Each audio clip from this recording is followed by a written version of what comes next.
You are listening to the Pencil and Paper Podcast Network.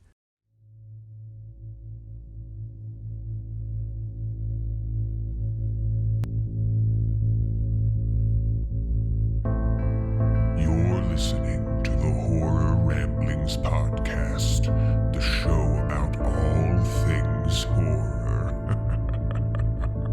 We hope you enjoy the show.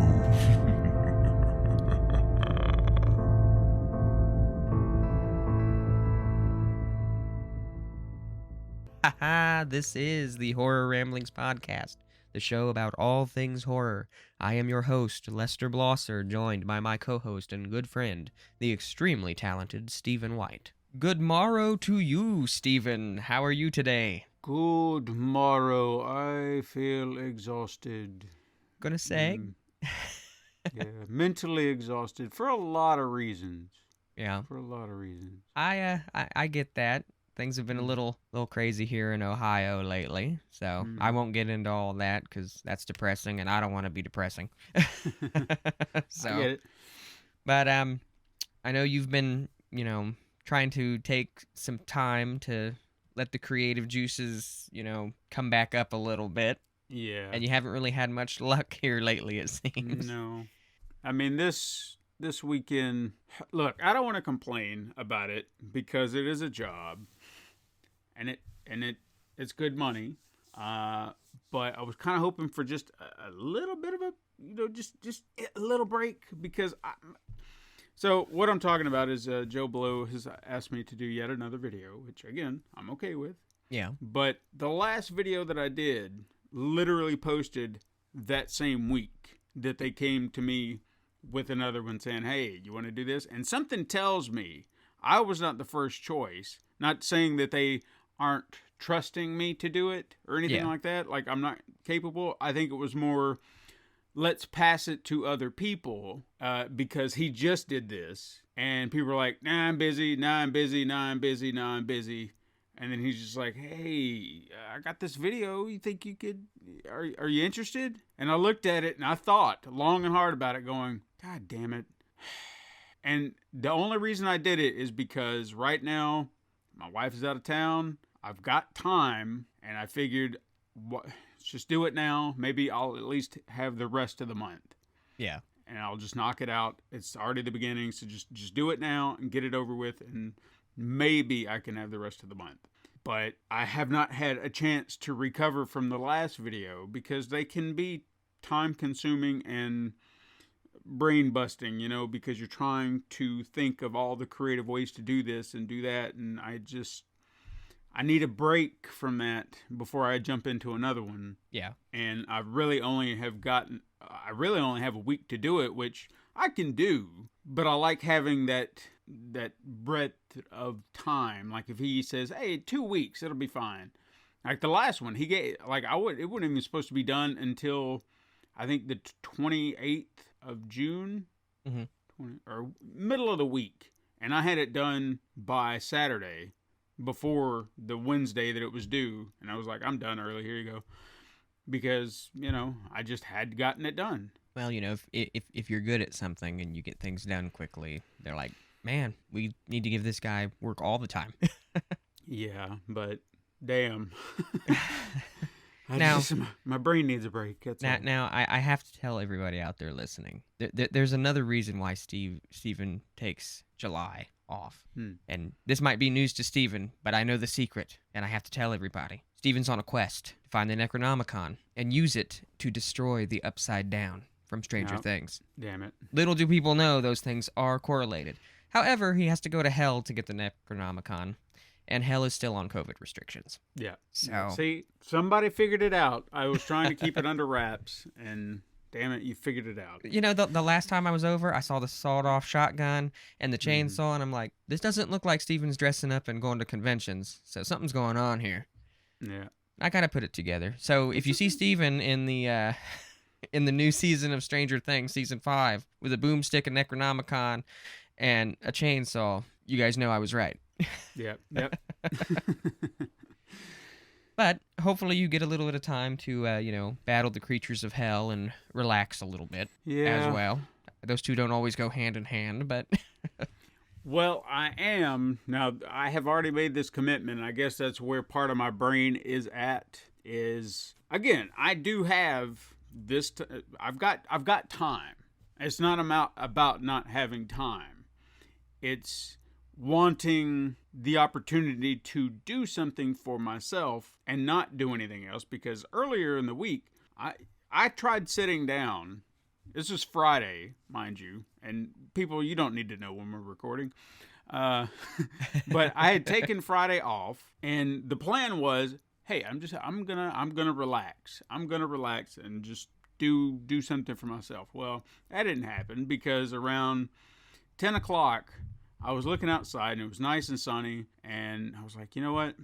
I guess I could do a little yard work and just go ahead and knock that out, and then I don't have to worry about the rest of the weekend. Then I can relax and do that. Well, I got out there at 11 o'clock, did not finish until 4, because I was working on this little thing and that little thing and then this little thing and that little thing, and I was like, well, there went that day. And then Saturday I was like, all right, now today I'm going to relax. And then next thing I know, no, we're going to go over to your mom and dad's, and then you've also got to go do some little car repairs and stuff like that. I was like, God damn it. Okay.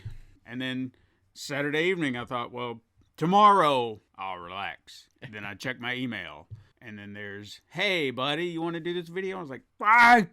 Fine. Never a dull moment, right? Yeah, but Thursday, and again, people, you don't need to know when I'm recording this, but Thursday, I am doing something for me. And as soon as I get off of work, I'm going to go see Thor in theaters. Very nice. Because I do not miss my Marvel films. I have technically missed 2, which, yeah, COVID, come on. I mean, you gotta cut me some slack. I missed Black Widow and the Eternals. So I'm a little disappointed that COVID screwed up my track record, but it's okay. I still got to see them. They weren't like the biggest ones, I guess. If it makes you feel any better, I still have not gone and seen, and as a horror fan, I know I'm going to get some hate for this. I still have not gone and seen Black Phone yet. I haven't either. Yeah, so I haven't had the chance yet, and I was trying to finish Stranger Things. I'm on the very final episode. Let's be honest. Let's just call it a movie. Every episode's like a movie. So I haven't watched it yet. So there are only 2 episodes, but they're like feature length. Is that what I'm hearing? So one episode, the first episode of part 2, I think it's like an hour and 30 minutes or something like that. And then the second episode is over 2 hours. So it is just 2 episodes, but movie length. Yeah. Okay. And there, I mean, the thing that I will give Stranger Things credit for is some people think it's kind of slow at some points, but I've always felt like Stranger Things is really good at pacing. They've had a lot of characters, especially this season. I mean, you've seen the first part of this season. Yes. There's a lot of different stories happening. You know, there's different characters in different places. Everybody's got stuff going on. But I've always felt like they're really good at pacing that all out and telling those stories really well as they go along. And I mean, in the end, the formula is sort of the same. Everybody tends to get back together at the end of the season. This won't spoil anything for you, I promise you that.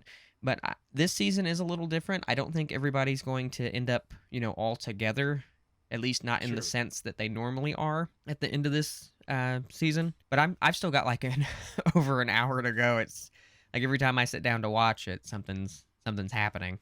Sure. And in a perfect world, I'd put it on the TV. I'd watch it on the nice big TV and just relax. But I've watched it on my computer, on my television, and on my phone. So I've been all the way around. And normally it's the same episode. I'm just going between them watching it. But I have to admit, I really like Vecna. I like him as a villain. I think he's a great villain. And there is a scene where he's talking to Nancy, and he says her name, and it gave me Nightmare on Elm Street vibes. I bet. And I'm just like, God, like, I don't know who's all in the running to play Freddy if they do another, Nightmare on Elm Street with a new actor, but maybe give this guy that played Vecna a chance. I mean, from what I've seen so far, his performance has just been phenomenal. And He said he said he only based a little bit of his performance as Vecna off of Freddy Krueger because Freddy kind of has this chaoticness to him. Yeah. And he wanted to base his performance more on Pinhead from Hellraiser. Okay. And when you watch him perform, you do see the similarities between the characters. You do see a little bit of Freddy, and you see a little bit of Pinhead. And I have to say one other thing too, and maybe this is just me, maybe I'm just thinking this, but I'm pretty sure this was an Easter egg. So the house in this season of Stranger Things, across from it is the park. Okay. And it's like a rundown park. And if you look at the park, it reminds me of the park from New Nightmare. Okay. It even has the rocket ship, like that was in the park. And I don't know if they did that on purpose or if that was just a happy little accident. Like to me it reminds me of that. And I'm like, this looks like they might have done this on purpose, but I don't really know. Right. You see all these articles online about, oh well, here are the Easter eggs that were in this episode and this episode, and I haven't really had the time to look at a lot of those articles, so I don't know if anybody else has pointed that out. I'm sure somebody's pointed it out somewhere. But it really did remind me of that, quite a bit. And all I could imagine at the beginning is it would be hilarious if somebody, if one of the kids or somebody climbed up the rocket and they got up all the way on the top like the kid did in New Nightmare and they stuck their arms up or, for some weird reason that they did that. But, I mean, I don't know. I thought it was a cool little nod to it. They've had several nods. Even in the movie store, they had the cardboard cutout of Freddy, which was awesome. That is one thing I do not own that I wish I owned. Those would have been cool. I love Nightmare on Elm Street, and I have a decent collection. Do I have the biggest collection in the world? No. Am I still working on it? Yes. I need more room to get that all taken care of. I'm not going to have a man cave. I'm going to have, like, the missus and I have already talked about it. We move. We're going to have, like, an outbuilding, which will be, like, my hangout spot. I'll have, like, my own little studio where I can record stuff. And I'm going to have me a whole wall of collectibles, and everybody's going to be like, you're morbid, aren't you? And I'm going to proudly proclaim that I am. It would be cool if you could make it a boiler room. I've thought about that. I'm not going to lie. My own little boiler room area. Yeah. That would just fit into my twisted little world. So, since you brought it up, I just wanted to ask, you probably heard the story, but have you heard the story about the playground from New Nightmare? Which one? Because I know that you and I have told each other the story about the playground actually being given to the little boy. Yeah. Yep. Because somebody had reminded me about it recently, or I'd seen something about it, and I was like, oh yeah, that's right, I remember that. Yeah, I think you and I actually talked about it on one of the episodes. So maybe that's what it is. Yeah, I just remembered it, and I was like, oh yeah, that's right. It's crazy too. Another little fun fact: the little boy from New Nightmare was actually the same little boy from Pet Sematary. That's right. Mm-hmm. A lot of people forget that. But because his hair color was different, he was a little blonde kid in Pet Sematary. But yeah, he actually still does work in Hollywood. He does a lot of behind the scenes stuff. I think he does stunt stuff as well. Oh yeah.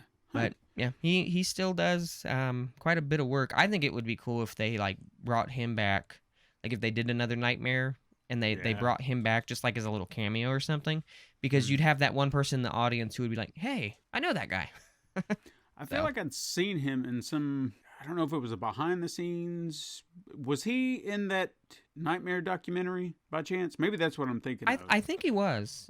Are you talking about the Never Sleep Again documentary? Yeah, the big 4 hour. Yeah, it's like 4.5, 5 hours. It's ridiculously long. Of course, but you know what? It's entertaining. I'll give it that. And they keep your attention, and they talk about all the movies. And I always love Robert Englund's line where he talks about playing Freddy again, and he's like, if they pumped me full of Viagra and they put me out there, I could probably do it. I'm like, I could see it. Yeah. But sure. I know that you I know that you just watched. I didn't get the chance to see it. I'll be honest with everybody listening out there. We had a loss in the family, and so things have been a little hectic around here on my side of things. But we Steven and I talk about The Last Drive-In quite a bit. Yes. Their finale just aired, By the time this episode comes out, hopefully everybody's seen it. Yeah, it should be on demand by this point because I think there's like a 2-day span from the time it airs to the time it winds up on Shudder on demand, so to speak. Which, they say it's live, but come on. I don't think it's as live as they make it seem. But I'm not knocking it. I ain't knocking it. I'm just saying. You know. It's live in the sense that they're responding to the conversations on social media and whatnot. So that's fun at least. Yeah. But yeah, the one, I don't want to sound like I'm complaining. I am not complaining in the slightest. I get why they do what they do. But there's a part of me sometimes that wishes they would split, instead of doing 8 weeks, do 16 weeks and take each movie one every Friday night for 16 weeks as opposed to 2 every Friday night, because I struggle to watch both. Depending on what it is, it's sometimes I can stay up, sometimes it'll keep my attention, or other times I'm just like, nah, because when it comes down to the Italian horror is just hard for me. It really is. So anytime they're just like Dario Argento or Lucio Fulci, and I'm just like, I can pass. So at least I appreciate they saved those for the second feature. But they did a double feature this week. Their second double feature this week, I wanted to stay up for, but I was extremely tired because of all the work I had done early that morning. Yeah. And I wanted to watch it. I had seen it before, but the features that they did, and I'll get around to feature number 2. But they started off with it being 4th of July weekend. They showed Uncle Sam, which I have never seen, and I don't think I'll ever watch again. Oh, Lord. Have you seen that? Is he like a zombie in it? Yeah. Pretty much. It's like Maniac Cop meets Uncle Sam or whatever. Like Uncle Sam was a real person and they release him or whatever, and he goes on like a rampage. None of it makes sense, and it's just it's really mind-boggling, and I'm so glad that Joe Bob was kind of on the because he even said something I was thinking in the moment, and I was like, thank God it wasn't just me. So this is the very first, like early on in this film, we meet the main character, or I guess who's going to be Uncle Sam, and he had just been in a helicopter accident. They said it was friendly fire. They keep hammering that home. I've noticed early on. It's like, it's friendly fire. It's friendly fire. And he looks dead in the helicopter. And then he just suddenly reanimates, says some corny ass line, and then puts 3 bullets into this guy who was checking on him, and then slumps back over dead. And I was like, what? What happened? What the hell was that? And then 3 years pass before his body, or at least that's how I took it. 3 years pass. Either it was 3 years by the time he had left and came home, or it was, I don't know. It was a little muddy the way it explained itself. Yeah. But from that point, he is then returned home in a casket, and then he just reanimates when somebody sets an American flag on fire or something. At least that's how it came off on screen. You're just like, what? Okay. Furthermore, we're introduced to, this is where it confused me, okay? So follow me here. We're introduced to a boy who is his nephew, but then we are introduced to another woman who is his sister, and you're listening to the conversation, and you're just like, oh, okay, so you're the nephew, and you're the sister. Got it. Then they cut to another scene. There's a woman that looks just like the woman we just saw.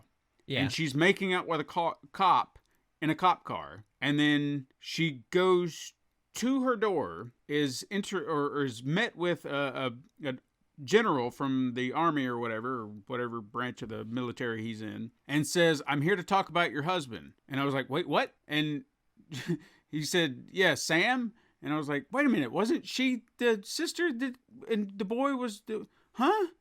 I was so confused. I was like, isn't that the same woman? And then finally they put them both on screen together. I was like, oh, okay. So one's a sister, got it. Okay. I was so confused because they look so much alike. And I was freaking out. I was like, was there some incest thing going on that I don't know about?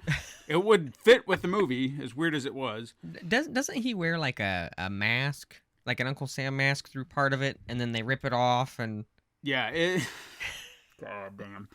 Okay, so he gets out of the casket wearing his army uniform or his military uniform. I keep saying army uniform. I don't mean that, but his dress blues, if you will. Then he goes and finds this Uncle Sam on stilts, who is a peeping Tom. That's right. Knocks him down. He chases it. This guy runs on the stilt away from him for much longer than he should have. He gets knocked over, and then we have this very disappointing... Like, if the movie had done some superb kills, I think we could have, forgiven some of the plot holes to where you're just like, all right, well, at least the kills were kind of cool. Yeah. But we don't even get that. It's like we see the guy just looking down going, oh my God, what are you going to do? And he puts his fingers down on his eyes like he's going to, gouge his eyes out, and they cut away. And then we never see him die. And then next thing you know, he's got the get-up, except minus the stilts. So now he's walking around this 4th of July parade in an Uncle Sam costume. And people are like, oh, look at that Uncle Sam. He's pretty good. And it was like, what do you mean he's pretty good? He's just a guy wearing a mask and an outfit. And then, of course, he goes on a killing spree during this. It was a lot. Well, if you want to watch it again, it's on Tubi and it's free. No. They did tell a pretty interesting tale about it. So if there's any reason to watch it for just to kind of get context, this was kind of worth it. At the very end of the movie, they have this big explosion. So they were trying to burn him alive, I guess, in the house, or burn him dead, however you want to take that, because I guess he's dead or alive. I don't know what he is. And Isaac Hayes is in the movie, and he whips out this big cannon, lights it, and shoots it at Sam, who then falls back into the house that's on fire, which then triggers a second explosion, which goes kaboom, boom, boom, like huge explosion. Well, the fun fact that Joe Bob shared was apparently that explosion was the director told them, crank it to 11, make this huge. He wants it big.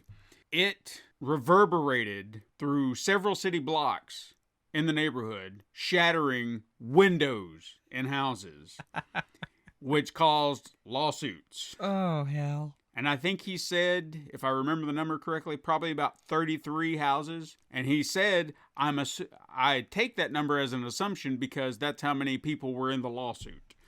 Wow. So, yeah, they did a number on it. I got to tell you real quick, it's not horror related, but it has to do with a movie set. The new Top Gun movie that come out, mm-hmm. There's a scene in it where the jets fly over and they're real low and it like destroys everything in the area. Everybody's like, oh cool, they planned that.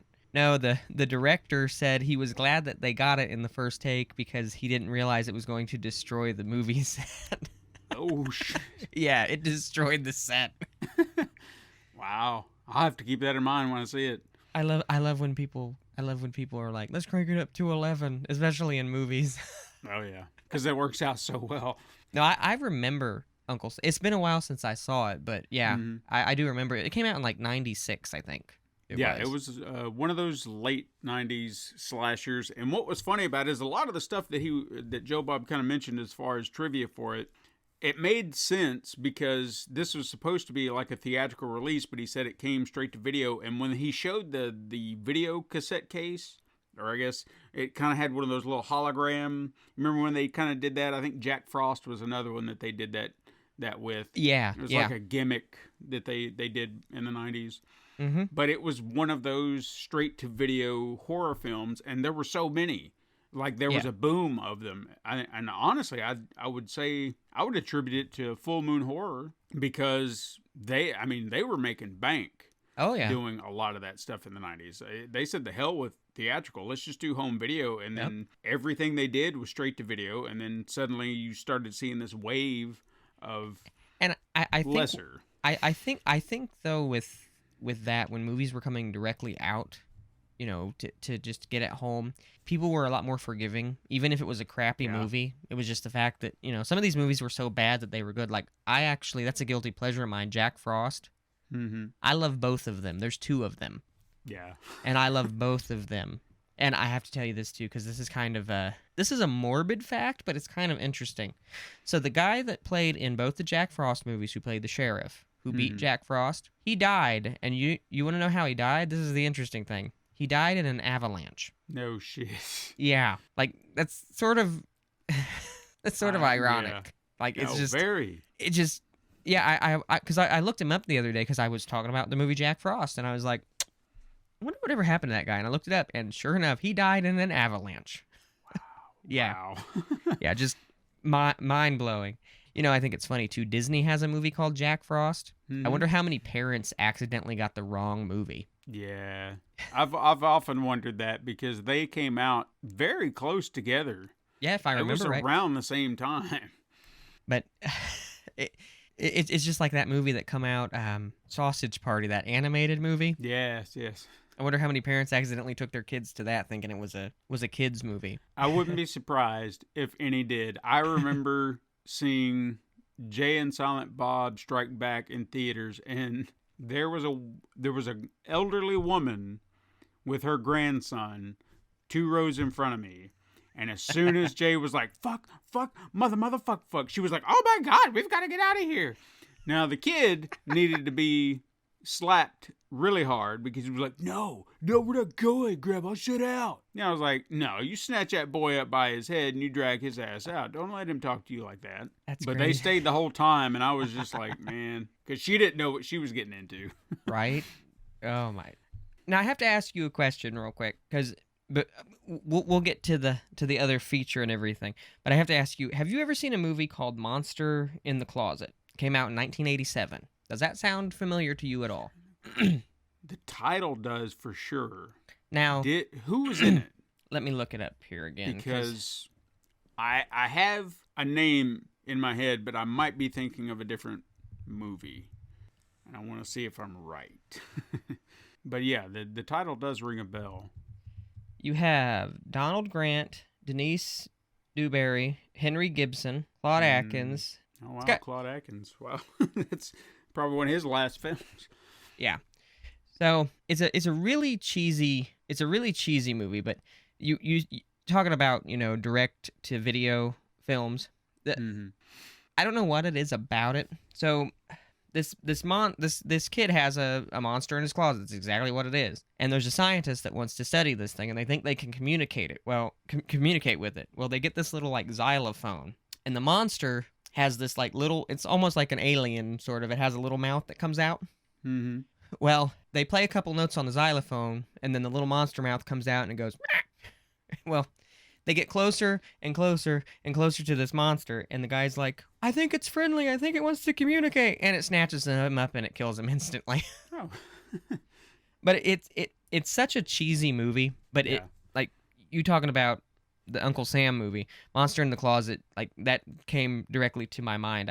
It's been a while since I've seen it. But it's one of those movies that if you get the chance to, like, check it out, if you're like, I want to watch something so bad that it's kind of good, that's another one of those movies to watch. I'm just trying to remember where. Wow, you can watch it on Amazon, but you have to pay $5 for it.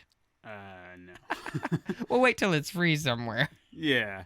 But yeah, have you ever done that? Have you ever like looked at something? Because this happens to me all the time. You see something on digital, and you got to pay for it, and you kind of really want to watch it, but you're like, nah, I'll wait. And then finally, you finally cave, and you finally put down the money, and then a week or so later, there it is on streaming. You're like, you son of a bitch. There's a Dan Aykroyd movie. I think I actually do have the streaming service. Yeah, it finally became available on Hulu, if I remember correctly. Nothing But Trouble. Yes, yeah. I absolutely love that movie, and I haven't seen it in a long time. It is one of those hidden gems. It's a movie that got slept on. Yeah. It's actually a really good movie. It's out there. I remember. Dan Aykroyd plays like the mayor or whatever, and he's just this disgusting pig of a man, and you're just like, are you even human, man? But back onto subject here. Let's get back into the drive-in here. Now, the second movie that I really wanted to watch that they showed was Nightbreed, but they showed the director's cut, which I don't know if I've ever seen. I know I've seen Nightbreed, but I don't think I ever watched the director's cut. I know that Shout Factory, was it Shout Factory or was it Arrow? One of the two, they were able to secure like all the old footage and try to restore Clive Barker's original vision, because the movie itself was hacked to pieces by producers and studios and everybody who got their hands on it because they didn't understand what he was trying to do. Yeah. And Joe Bob himself even said he was not a fan of that cut. Like, the very first time he'd seen it, he'd seen the original cut, and he was just like, I'll pass. And someone convinced him to check out the director's cut, and he was blown away at the difference. He was like, this is a much better movie, much more coherent, and this is my preferred. Gave it 4 stars. Yeah. He said I'd give it 5 if I could. Which, right. I mean, let's be honest, you can't. But but no, he had nothing but praise for it, and was talking about, you know, the issues that Clive Barker had trying to get it made. And I remember enjoying what I saw, but again, I was never drawn back into it because I'd only seen it one time. Yeah. So the fact that they were showing it, I was like, oh man, I would really like to watch this and love to hear his commentary over it, because the man, I love listening to him talk about stuff. Yeah. You know, and just the little trivia bits. Even with Uncle Sam, he brought up something that I would have never guessed, and it actually relates close to home. He said that the shooting, or where they shot the film, was in Laverne, California, but Bill Lustig's original choice was Franklin, Tennessee, which is maybe an hour down the road. Nice. And they just apparently couldn't secure locations, or just, I don't know, a lot of red tape that they just couldn't do. And one of the reasons he wanted to do it is because they had like a 4th of July festival down there, and he thought, well, this would be legit. You know, we'll go down there and we'll have it. Right. And just couldn't make it happen. So I thought, man, that would have been really cool if they were able to do it. But yeah, unfortunately, it never happened. Now, with Nightbreed, too, I have to point this out. Nightbreed did give the horror community one of the most iconic characters. When people think of Nightbreed, they think of Dr. Decker. Mm-hmm. He's not in the film. Like, he's off and on, but he's not in the film like a ton as far as killing and everything. But the zipper mouth and the button eyes, such an interesting character. Right. And just no, it's iconic. Yeah. In my mind. Which I just, because I couldn't remember his name, to be honest, because it's been a minute since I've seen Nightbreed. But so I just looked him up, and somebody made a good point. If you look at the mask that the Collector wears in those movies, it's actually pretty similar. It's true. Which, by the way, great movie. Yeah. I don't know if you've seen those, but it's been a while. But yeah, I remember it. Let me ask you this: speaking of movies, have you heard of Art the Clown? I'm gonna say no. Have you heard of the Terrifier movies? Yes. Well, they're doing a new one. Okay. It's supposed to be on. It's gonna be in theaters around Halloween this year, I guess. And then Screambox, I believe it is, the one streaming service. They're gonna get it first. Okay. And then it's gonna be spread out. Now, to anybody out there that has not seen Terrifier, the first one is ridiculously crazy. He saws a woman in half just for taking a selfie with him. Yeah, I've heard a lot of interesting takes on it, as if it just seems mean. I don't know if that's the appropriate term. The only thing I can tell you is if you've not watched it, if you do watch it, go in knowing that it's going to have a lot of brutality, and there's some parts of it that are just disgusting. Like he destroys a bathroom in a restaurant, and he like shits all over the place, and it doesn't show him do that, but it shows the aftermath, and it's But he hangs this girl upside down, and she's completely naked. He hangs her upside down, and he's got her legs open, and he takes a hacksaw and he cuts her from the goods all the way down through her face and cuts her in half with a hacksaw in front of her friend. Yeesh. Yeah. So it's just brutal. Yeah, and then there's a girl in the beginning who has very little of her face left because Art was eating her face in another part of the movie. Let's put it this way: if you're someone who like gets that morbid curiosity about how far a company can push something, it's the movie to watch. Yeah. I like Art the Clown as a villain. He is he's next level. Yeah. He's nuts. Like he carries these chains around, and they have like scalpels tied to the tips of them. Mm-hmm. And he just playfully swings them at this one girl. Just cuts her, and he gets a big laugh out of it. I don't know. It's stuff like that. Would you recommend it? I don't know if I would recommend it to you because I know that gore for you in some instances is a bit much. It can be. It just sounds so. I don't know. It's not just about the gore. It's just. Yeah. It just sounds like it's mean. Like just a mean ass movie. Yeah. I would probably say it's a mean ass movie. I would agree with you there. Would I recommend it to you? I'm kind of on the fence with it. Okay. I think it is a movie that, if I were you, I would maybe like look up some scenes from it. Mm-hmm. You know, I would go incognito, so you're not banned from getting on airplanes or something like that. But right. I would maybe watch like a few of the scenes because the villain of Art the Clown. I hope they get into the story of it. Like they shoot him. They think they've killed him, but he comes back. So there's a supernatural essence to it. But the character himself, he's the best way I can put him. He's kind of like the character that you and I are trying to make into a movie. Yeah. He's kind of like Mr. Freak. He's kind of like that character. Okay. But he doesn't make people do bad things. He does bad things to people. Right. And he does some pretty awful things to people. It's one of those movies that honestly, even me, I can handle a lot of brutalness in a movie. I can handle a lot of just really evil characters. But even after I watched it, I was like, I need to take a shower. Like, I just felt kind of dirty after watching it. I wouldn't necessarily tell you to watch it until you maybe look into it a little bit, and then decide. That's what that's what I would tell you.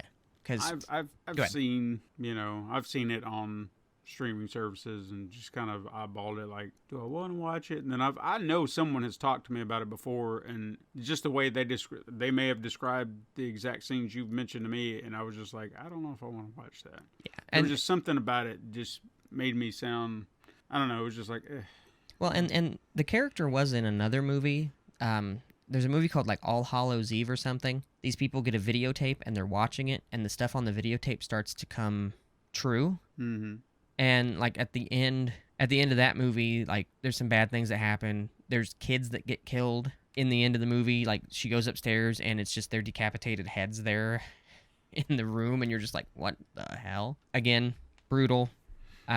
But I don't even think that's as brutal. Like, All Hallows Eve isn't even as brutal as the first Terrifier film. Mm-hmm. But, yeah, that's one of those ones I would tell you, maybe even look up some of the scenes. Maybe look at, like, some screenshots from the movie. Yeah. And maybe decide from there if it's something that you would, partake in. Like I said, I think Art the Clown's a great villain. I think he's fantastic. He's something else. He's twisted and everything else, and he's like really just, that's all he does. That's what he's there for, is to torture and cause pain. It's like it's his purpose. Mm-hmm. Like he carries a trash bag around full of things to torture people with. And like this girl gets stuck in a warehouse with him, and she has to try to survive. Okay. If anything, if you watch it, it'll probably disgust you a little bit, and parts of it will probably piss you off. Because I know parts of it pissed me off, and I'm just like, really, you're gonna do this? So. Okay. But yeah, put that on the back burner, maybe. Okay. But so Last Drive-In did get renewed too. We messaged about that, and we posted up about that. I wonder how long it's gonna be before we get our next season. I'd say it'll be around the same time. They usually seem to premiere April-ish. That sounds about right. And then they'll have seasonal episodes. They might do something at Halloween, might do something at Christmas. Thanksgiving is hit or miss, just depends on whatever's going on. Yeah. Trying to think if there are any other holidays they could tap into for a special. They do a Christmas special, don't they? Yeah, they did. The Christmas special they did last year, it was a beautiful moment, I think, because they did like a fundraiser. So you could you could donate whatever you wanted, but like $50, you get a little tote bag. You could donate 100, you get the tote bag and a t-shirt, and then 150, you get a tote bag, t-shirt, and a hoodie. And then that money is going to, I can't remember what charity he had set up for, but Joe Bob and Darcy had a few places that they were donating to, I think. And on top of that, I mean, they made some pretty good money out of it. All the mutants came through and helped out and had a lot of special guests. And he even got emotional talking about community and the things that people do and caring for one another. And, it's nice seeing him be, not that he's never vulnerable, not like I don't ever see him to be a hardened person or anything like that, but you can tell when something matters to him. Yeah. And because he gets emotional about it, and I don't know, it meant a lot to him, everything that was going on. Showing that extra little bit of his soft side is nice to see. Yeah. And so that whole thing was wonderful, and I'm really hoping they do it again, because I honestly feel like the mutants will come out and help anytime he asks. So I don't think that's a problem. Well, and I know in December, you take a little time off in December as well. Mm-hmm. So I think we'll probably do a Christmas episode, but we'll probably do our Christmas episode maybe like after Thanksgiving or something. Do it a little ahead of time or whatnot, and chit chat about maybe some Halloween horror films or Christmas stuff and all that fun stuff. Sure. But I think I don't know. I know I'd like to look into some charities. I know that I think there's like a charity called like Scares That Care or something like that. Mm-hmm. Things like that. The gentleman that played in Jeepers Creepers in the first one, I can't think of his name and it kills me. The main boy? Yeah. Justin Long? Yeah, I believe. Yeah. He was at one of the conventions that we went to, and all of the proceeds from his autograph sales were going to this house that he helped establish. It was a house for girls like who needed protection or like come from rough homes and trying to get adoptions and things like that. Mm-hmm. But all that went to that, and it's wonderful to see. It's wonderful to see people in horror films, especially outside of when they play the character, because it seems like they're a lot nicer than than a lot of other actors and performers and things like that. They're just such sweet people, but they play they play these evil monsters, but they're honestly wonderful people. It's just like John Carroll Lynch. Yeah, he's been in quite a few seasons of American Horror Story. A lot of American Horror Story fans know him as Twisty the Clown from the Freak Show season. He's been in a lot of movies. He's actually a really good actor. He's been in tons of films, TV shows, everything you can think of. I like him on... there's a show on Shudder called Channel Zero, I believe it is. Yeah. He's on a season of that, and it's a very interesting story that's told on it. But he's actually not big into horror. He said he scares easily. He said he likes playing these characters, but horror's not really his forte to watch, because right. He scares easy, he said. So, it's just, you meet these people and you're like, you're starstruck, but at the same time you're like, they're just people, just like us. Mm-hmm. At the end of the day, we're all the same. We all get up every day and we go to bed, and we hope that things go well for us every day. And at the end of the day, we're all just trying to find the Necronomicon, like you. Yeah, that's what it is. But tell me some more about the drive-in. Just anything off the top of your head, because I love hearing you talk about the drive-in, because I know the audience can't see you, they can hear you, but just the look that you get on your face when you talk about it, you can tell that it's just something that you absolutely love.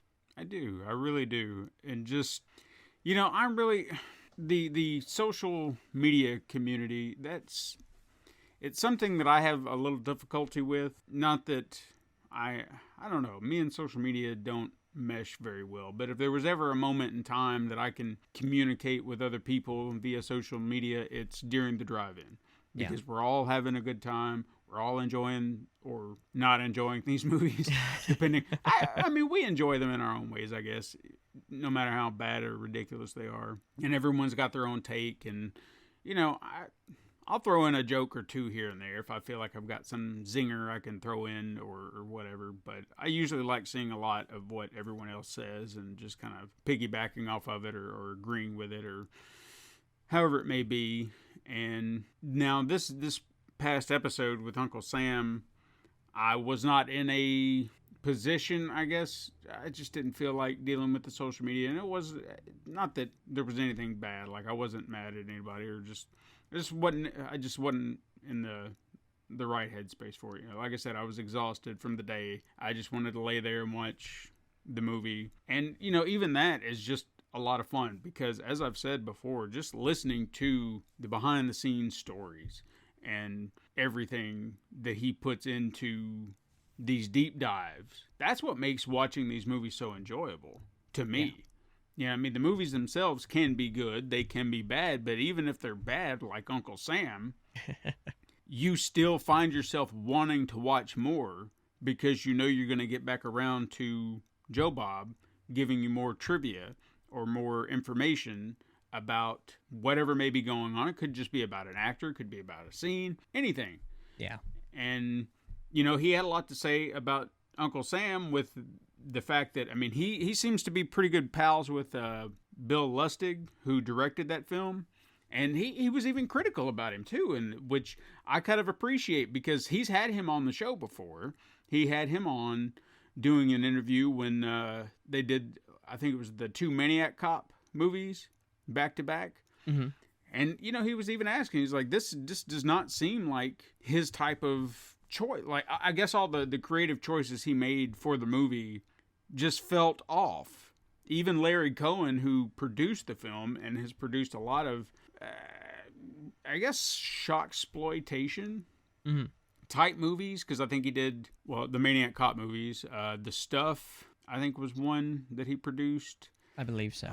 A lot of stuff like that, where it's just, out there kind of stuff and just really exploitation type movies. But this just felt like it was, I don't know, like they just didn't try hard enough or anything. It was just banal compared to their other films.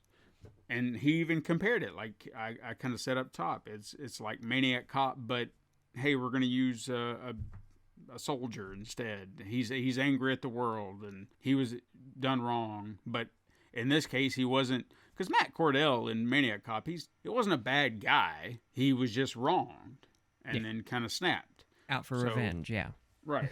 This guy was just a psychopath. Like, they said that up front. I mean, the guy was just, from day one, he was just a nuts. psychopath. Yeah. And this would have been one of those moments that I wish I'd had been on social media, because the nephew, like, he idolized him, and he was like, I'm going to go into the army one day. I'm going to be a soldier. This is going to fight for my country. I said, whoa, we got a proud boy growing up right here, because he was in. It was like America. He even said, I think it was in the classroom, like he was trying to show off his uncle's medals. Yeah. He's like, this is his Purple Heart, and this is his other thing, and whatever. And he looks at his teacher, and he's like, I heard you were in the army too, or you were in the military. And he's like, well, no. And guy was apparently a draft dodger during Vietnam. Yeah. And he looks at the teacher and says, my uncle said you were cowards. But I didn't say that. My uncle said that.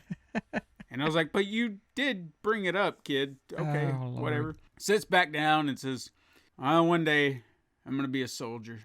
And I'm going to do whatever the president says because he knows better. Oh, Lord. Yeah, I was just like, no way, dude.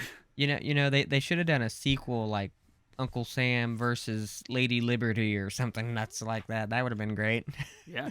He even did, that was another interesting thing that he did at the beginning of that, is he did a deep dive on the creation of Uncle Sam. Yeah. Like, why is that the symbol that we always attribute to America? And went through and showed 3 other interpretations, all female, mind you, that we all just kind of set to the side. And see, I love that, though, that he takes the time to get into all of that. Because, like you said, you could be watching the most terrible movie that's ever been made, but you get all this amazing commentary. You get a backstory about things. You get information on things that might not even correlate. I mean, when I've watched it with you before, he's kind of gotten off topic just a little bit, but then, or you think that he gets off topic, and then he says, this, and this happened, then this happened, and then it comes all the way back to what he was talking about, and you're just like, man, I didn't even think about any of that. That was the beauty of his stage show, which I recommend if anybody can get to go do the How Redneck Saved Hollywood show that he does. That was masterful. Yeah. I wish, no offense to my wife, no offense to my wife at all, I don't think it was for her. You know, I don't feel like she cared about it like I did, because I could sit there and listen to him talk for hours. Yeah. Literally. I'm okay with it because I love everything about what he's saying, how he says it. Just give me all the information. I'll listen.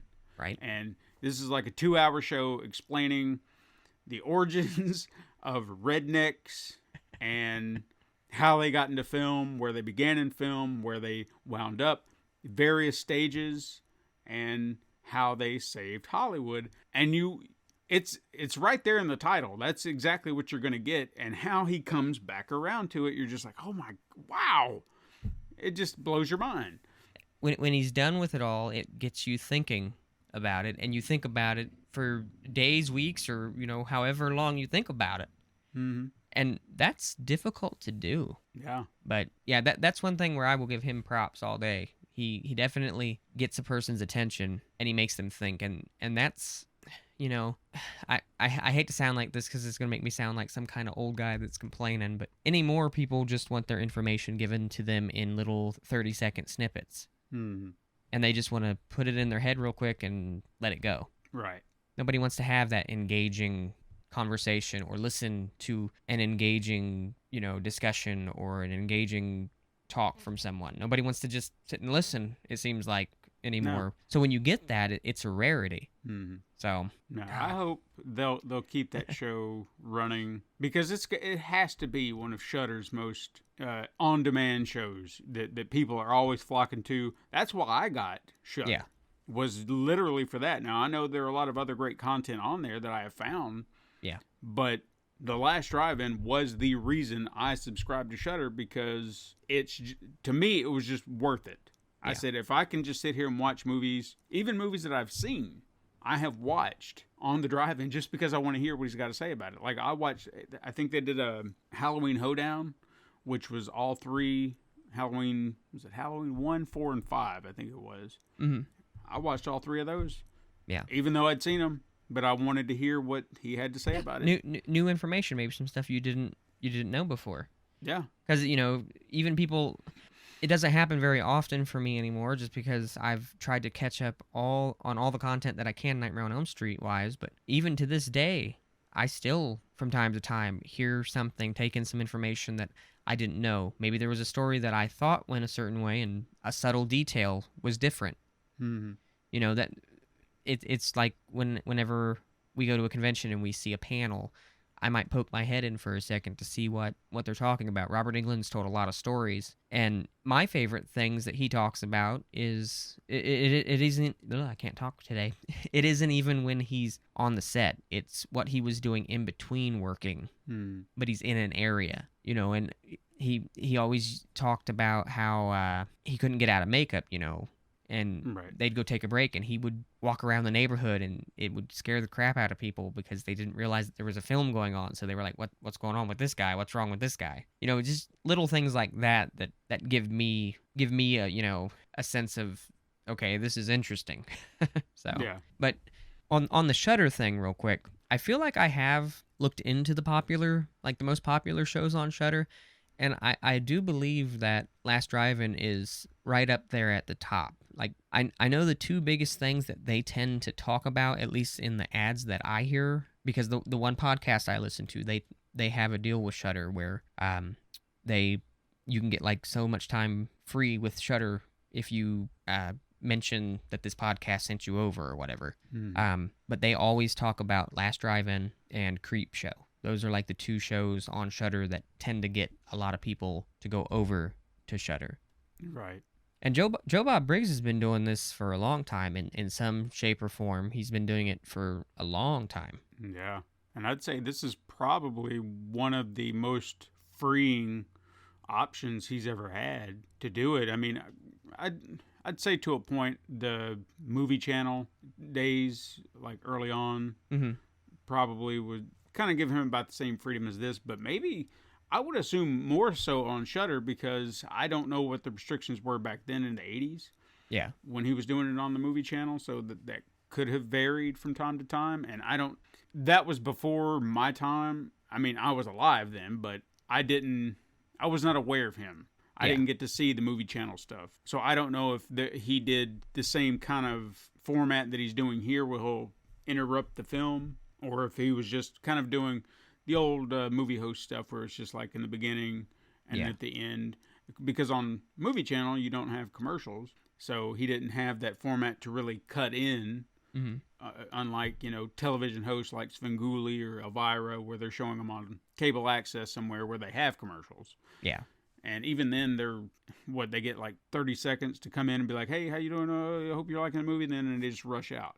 And sometimes they would talk like during the movie. Yeah. I know that they like had something set up to where they could, kind of like that, Mystery Science Theater 3000, that whole thing. But no, to be able to cut into the film and be like, I'm gonna tell you guys about this and this. Like you said, with Shudder, I think he has a lot more freedom. And I do think part of that too is, I know before he got on to Shudder, he was debating on retiring, if I remember correctly.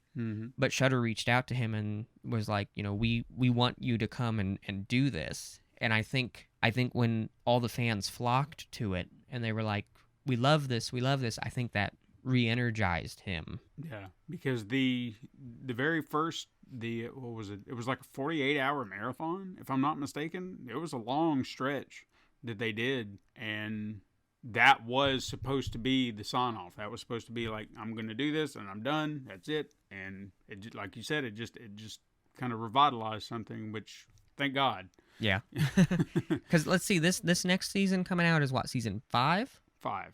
Yeah. So, taking someone who was about to be like, this is it, and giving them that energy again to go back into it, that's fantastic. And I mean, I think Joe Bob's, I think he's late 60s, if I remember right. So yeah, he's up there. I hope he has many more years of great health and everything. And I don't think there'd be anything wrong with him. If he's still spitting facts like he is now when he's like 80 and he still wants to do it, let him do it. Yeah, because I'll take any of it I can get. If they want to keep doing specials, they want to do seasons, however they want to do it, just give it to me. Yeah. Because as much as fun as it can be watching a movie maybe you've seen with extra facts, there's an incentive sometimes with this show to watch a movie you've never seen before. Yeah. All because, well, why not? My friends are here. Let's watch it. And I would love to do group parties. Like if we live closer together and all this, just have people come over on those Fridays. We get beer, we get food, and we just sit and watch the drive-in. Even if it's just one movie. Yeah. I think it would be a fun time. I think the coolest thing about that too is if we were to do that and he's talking about the films, putting facts out there, that will also spark conversations among everybody that's there. Like, that reminds me of another movie I saw, or this, that, or the other. And you might think of something that you've never thought of before. You might learn about a film that you've never seen before. That opens those horizons to you. And I think that's what makes The Last Drive-In so interesting to people, too. Yeah. Like you said, my friends are here. We're watching a movie together. Might not be a movie that you've necessarily ever even heard of or thought about watching. But then you give it a chance and you're like, man, this is actually really good. Or, you'll have another Uncle Sam movie and be like, that wasn't good, but I loved the facts that I got. Yeah. Like, I will attribute The Last Drive-In to turning me on to Fried Berry. That was one of their second feature movies that they did, like the second feature of the night. And I remember seeing a trailer for it, and I was like, ooh, okay, yeah. And so I was a little interested, but would I have gone out of my way? I don't know. Just depended on how bad I really wanted to watch it. Yeah. But then it was here, and I was just like, well, let's do it. And I love it. So it's it's those little moments that you can possibly discover some new movie that you will love. No matter what anyone else thinks about it, you might just love it. Yeah. And I think that's an amazing part of it as well. Well, and I really hope that's where this podcast gets to as well. I hope that we get to a point where we can do like we've talked about it, where we can do something sort of like what Joe Bob Briggs does. I think that would be phenomenal. I know we're still growing the community. Like any podcast, it takes time. But yeah, I would love the opportunity, to even do like watch parties and stuff like that, and live stream that, watch it with a bigger audience, and talk about some facts, maybe talk about some very random things. I mean, I'm very random about things. You normally have more facts than me sometimes, and I'm like, he's been doing his homework. He's been watching him some Last Drive-In and everything. I hang on to things if I find it interesting. Yeah, I can't help it. Well, I'm full of useless knowledge, so. Yeah, no, I get it. But yeah, if Joe Bob Briggs is listening, we love what you do, man. I'll admit I haven't watched as much as Steven has because I've been getting it in where I can. Darcy, again, thanks for following us on Twitter. Steven told me that, and I almost had a heart attack. So, and then I'm bad with names. I remember Darcy and Joe Bob the most. John Brennan. There he is, John Brennan. I mean, bringing them tunes every week, man. I know, and for some reason liking all our stuff, which is amazing. Yeah, he's a gem.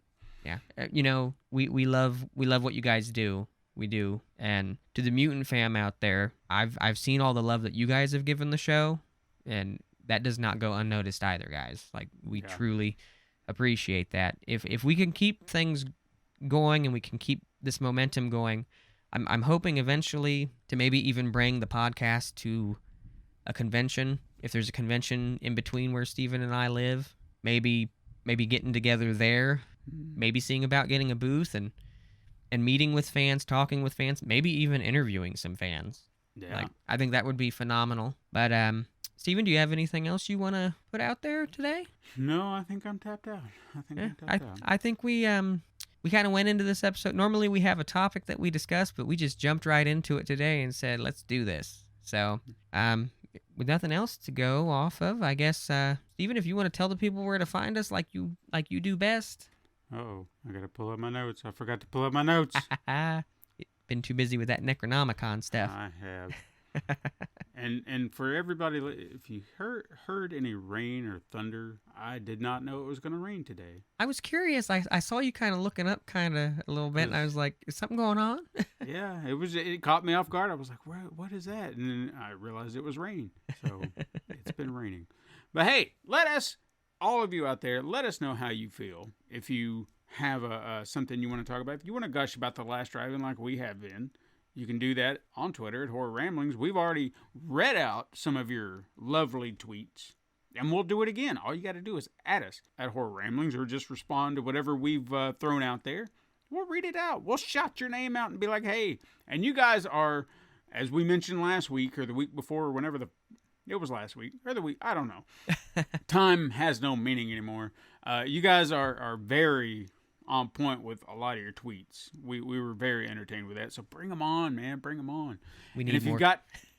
If you've got a lot more to say and a tweet just won't do, send us an email at horrorramblings@gmail.com. If you love social media groups, you can go over to Facebook, join our Facebook group, hang out with other fellow horror fans like yourself. We're trying to kind of poke those sticks and get people to talk. And, everybody's kind of quiet. They're joining. It's just ain't nobody speaking. So I've been like, hey, everybody, look who just joined. And everybody's like, all right, cool. So maybe we'll get everybody talking eventually. You can also find us on Instagram, see an assortment of images that we may be posting. We were doing really good, but we're kind of getting bad at it. We're busy people. We're trying. We're getting there. It's taking some time, but we're getting there. Yeah. If you want to say nice things about the show, head on over to Apple Podcasts and leave us that beautiful 5-star review. Express your feelings, help grow the show, and you can do that over at Spotify if you're so inclined. But you have to listen to episodes, I found out. You got to listen to at least one, then you can rate. So if you can just stomach us for at least one episode on Spotify, then you can give us a rating, which, it's all appreciated. And most importantly, tell your fellow horror fiends, your mutant fam out there, search Horror Ramblings on their preferred podcasting platform. If we're not there yet, we are working on it. And if nothing else, you can keep up with any and all things at pencilpaperproductions.com/horror-ramblings. And links are in the show notes. And as always, everybody, make sure you stay spooky out there.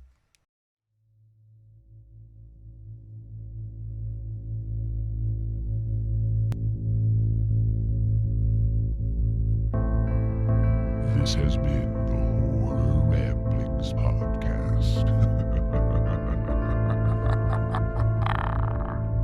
Join us next time for even